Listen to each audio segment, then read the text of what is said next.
Station coffee नजीर गड़िया बाजार इमला।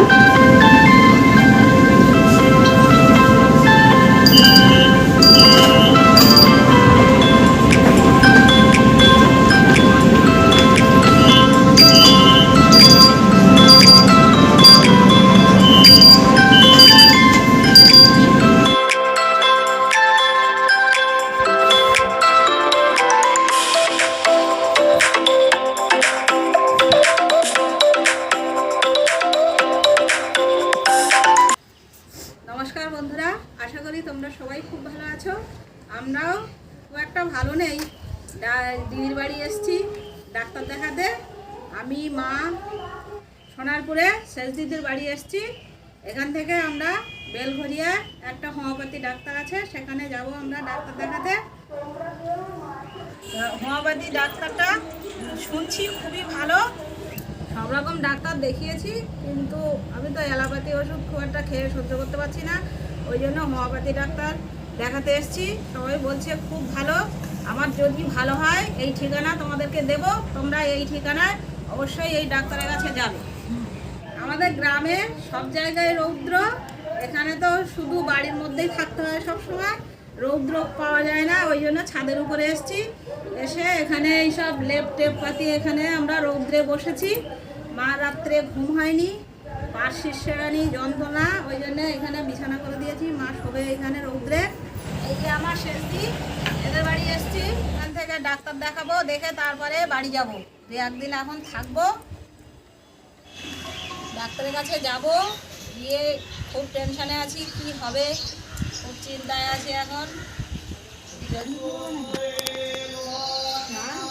এই ডাক্তারখানা হচ্ছে বেলঘরিয়ায়। সোনারপুর থেকে বেলঘরিয়া যেতে হবে। সোনারপুর থেকে বেলঘরিয়ায় যেতে ট্রেনে 20 টাকার খরচ, আপ ডাউন। তাহলে আমরা ডাক্তারখানায় নিয়ে যাচ্ছি, আমাদের সঙ্গে থাকবেন আপনারা। কিভাবে কি যেতে পারবো, কতটা দেখাতে পারবো বলতে পারছি না, কিন্তু যতটুকু দেখাবো অবশ্যই আপনারা ভিডিওটি দেখতে থাকবেন। সুপ্রভাত বন্ধুরা, চামেলি লাইফস্টাইল চ্যানেলে আপনাদের সবাইকে জানাই স্বাগত। আশা করি আপনারা খুব ভালো আছেন। আমি আর মা দিদি বেরিয়ে পড়েছি ডাক্তারখানা যাব বলে। দিদি আসতে পরে, মা হাঁটতে পারে না, তাই আগে আগে আমি আর মা বেরিয়ে পড়েছি। কারণ সকাল 10:10-এ সোনারপুর লোকাল আছে, ভিড়ে মা উঠতে পারবে না, তাই আমি আর মা আগে হেঁটে যাচ্ছি।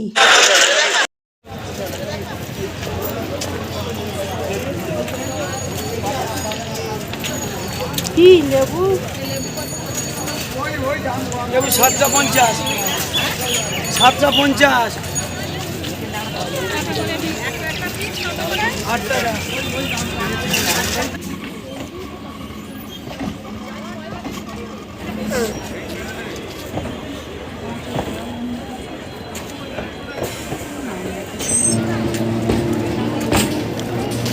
এখানে বুঝো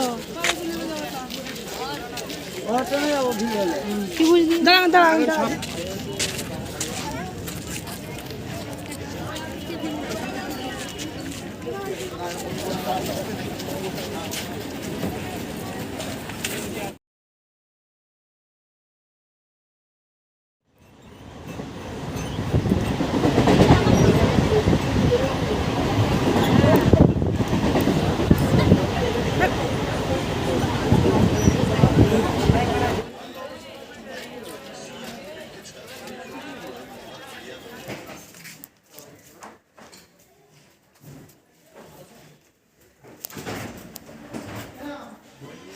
ডাক্তারবাবুর চেম্বারে কি সুন্দর করে সাজিয়ে রেখেছে।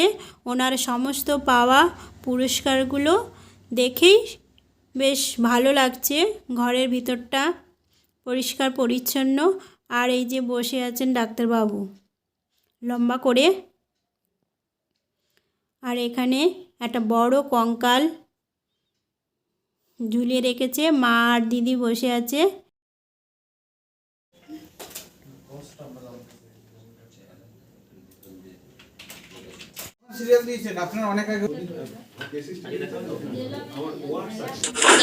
আমাদের ডাক্তার দেখানো হয়ে গেছে। বেলঘড়িয়া স্টেশনে বসে আছি।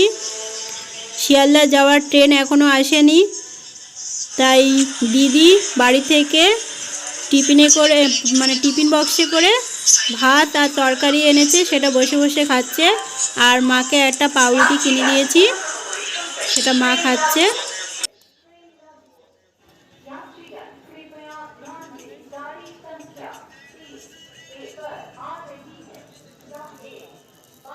আমি বেলঘড়িয়া স্টেশন থেকে 50 টাকায় 8টা কমলা লেবু কিনেছি বাড়ির জন্যে, আর একটা কমলা লেবু ছাড়িয়ে মাকে দিলাম আর আমি খেলাম। বেশ কমলা লেবুটা মিষ্টি ছিল।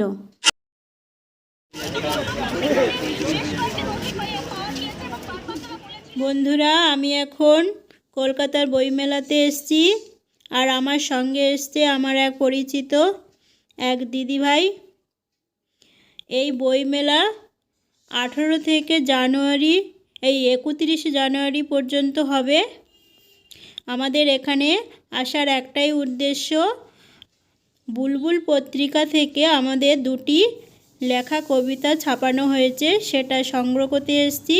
আমাদের বইয়ের স্টল নাম্বার হচ্ছে 540 স্টলে আমাদের বইটা আছে। সেটা 200 টাকা দিয়ে আমরা দুজনে বইটা নিয়েছি।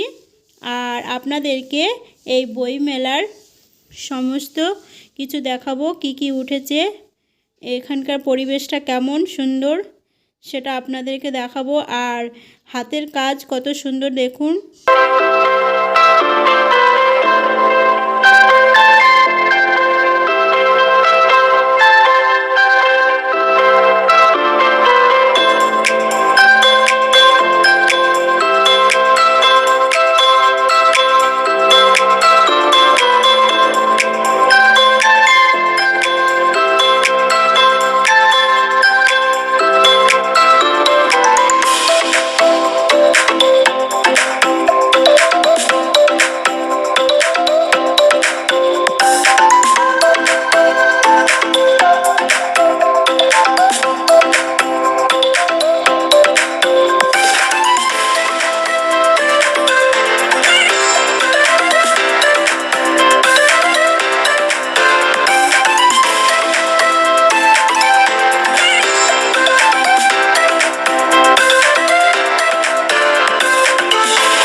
বই মেলায় এসেছি অথচ বই কিনবো না হতে পারে, তাই 2টো বই, গল্পের বই কিনলাম।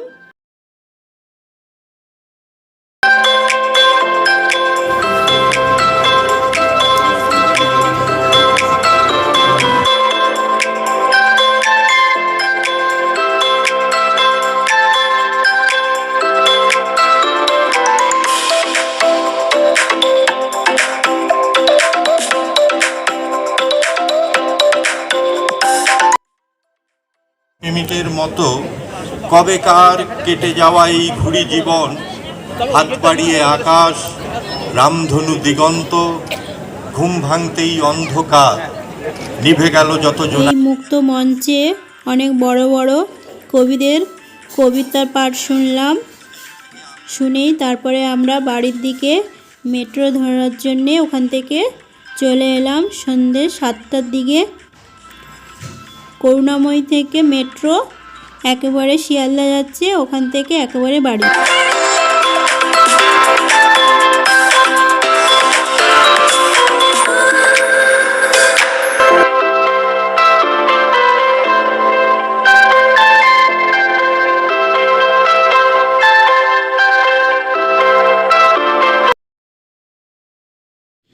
তাহলে বন্ধুরা, আমার ভিডিওটি যদি ভালো লেগে থাকে অবশ্যই কমেন্ট করে জানাবেন। আর আমি কলকাতার বইমেলা থেকে 2টো গল্প বই এনেছি মায়ের অবসর সময় পড়ার জন্যে। আমি তাহলে ভিডিওটি এখানে শেষ করলাম। দেখা হবে পরের ভিডিওতে। টাটা।